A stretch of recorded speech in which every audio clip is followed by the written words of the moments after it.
Hi guys, I just watched Patriot today. Not that bad. ഒരു decent പടം.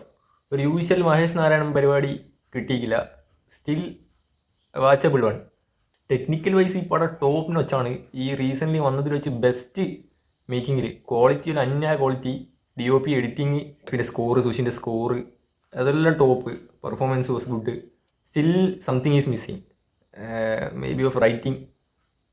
Repeat value ഇല്ലാത്തൊരു മഹേഷ് നാരായണൻ പടം അതിതാണെന്നാണ് എനിക്ക് തോന്നുന്നത് പേഴ്സണലി. ഈ ഒരു ഫീൽ ഉണ്ടല്ലോ, മഹേഷ് നാരായണൻ പടം എന്ന് പറയുമ്പോൾ ഒരു ഫീൽ ഉണ്ടല്ലോ.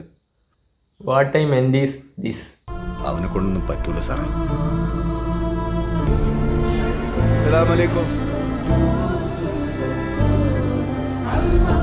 പിന്നെ ഇതിലാകെ എനിക്ക് കിട്ടിയ നല്ലൊരു ഹൈ മൊമെൻറ്റ്. കുറേ ആൾക്കാർ നെഗറ്റീവ് പറയുന്നുണ്ട്, പക്ഷേ നല്ല ഫാക്ടറാണ്. ലാലേട്ടൻ വന്നതിന് ശേഷമുള്ള സീക്വൻസസ്, എസ്പെഷ്യലി ആ ലിഫ്റ്റിലെ ഫൈറ്റ് സീക്വൻസ്,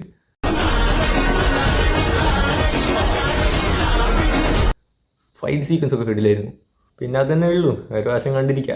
മേക്കിംഗ് തന്നെ ചില ഫ്രെയിംസൊക്കെ പക്കാ സീരീസ് ഒക്കെ കാണുന്ന ഒരു വൈബ്. റൈറ്റിംഗ് കുറച്ചും കൂടി ബെറ്റർ ആക്കായിരുന്നു എന്ന് തോന്നി. പിന്നെ നയൻതാരൻ്റെ കേസ്, പുള്ളിക്കാരത്തി കൊച്ചിയിൽ ഷൂട്ടിംഗ് കാണാൻ വന്നപ്പോൾ ഏതോ ഒരു ജൂനിയർ ആർട്ടിസ്റ്റിൻ്റെ റോള് ആളില്ലാത്തതുകൊണ്ട് പെട്ടെന്ന് സാരി കൊടുത്ത് കോസ്റ്റ്യൂം കൊടുത്ത് സെറ്റപ്പ് ആക്കിയതാണ്.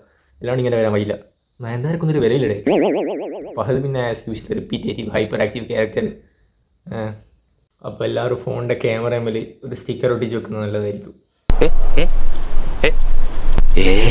സേഫ് അല്ലേ? ബൈ.